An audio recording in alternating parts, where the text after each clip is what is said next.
സുസുക്കിയെ ആഗോള ബ്രാൻഡാക്കി വളർത്തുന്നതിൽ മുഖ്യ പങ്ക് വഹിച്ചയാളാണ് കഴിഞ്ഞ ദിവസം അന്തരിച്ച ഒസാമു സുസുക്കി.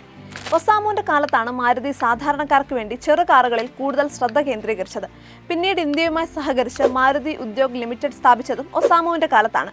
1982-ൽ ഇന്ത്യൻ വിപണിയിൽ പ്രവേശിച്ച സുസുക്കി പിന്നീട് രാജ്യത്തെ ഏറ്റവും വലിയ കാർ നിർമ്മാതാക്കളിലൊന്നായി മാറി.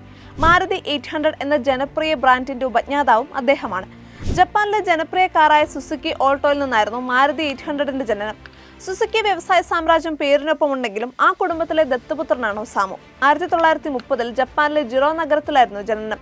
പഠനത്തിനു ശേഷം ബാങ്ക് ജീവനക്കാരനായി ഔദ്യോഗിക ജീവിതം തുടങ്ങി.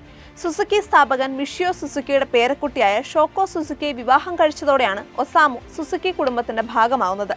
വ്യവസായ പാരമ്പര്യത്തിന് അനന്തരാവകാശിയാകാൻ കുടുംബത്തിൽ ആൺകുട്ടികളില്ലാതിരുന്നതിനാൽ ഒസാമുവിൻ്റേത് ദത്തെടുക്കൽ വിവാഹമായിരുന്നു. അങ്ങനെ ജാപ്പനീസ് ആചാരമനുസരിച്ച് ഭാര്യയുടെ കുടുംബപ്പേരായ സുസുക്കി ഒസാമുവിന്റെ പേരിനൊപ്പം ചേർന്നു.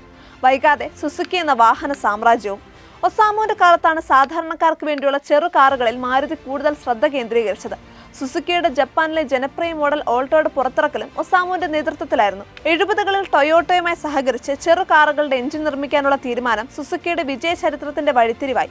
ഇന്നും ഇന്ത്യയിൽ ഏറ്റവും കൂടുതൽ വിറ്റഴിക്കപ്പെടുന്നത് മാരുതിയുടെ ചെറു കാറുകളാണ്. ഒസാമുവിന്റെ ചെലവ് ചുരുക്കൽ രീതിയും പ്രശസ്തമായിരുന്നു. ഒരു ദിവസം ഫാക്ടറി പരിശോധന പൂർത്തിയാക്കി തിരിച്ചു പോകുമ്പോൾ ഫാക്ടറിയിലെ 1900 ബൾബുകൾ ഉടൻ നീക്കണമെന്ന് അമ്പരപ്പിക്കുന്നൊരു നിർദ്ദേശം കമ്പനി മേധാവി നൽകി. അത്തവണത്തെ വൈദ്യുതി ബില്ലിൽ അതിലൂടെ മാത്രം $40,000 കുറയ്ക്കാനായി.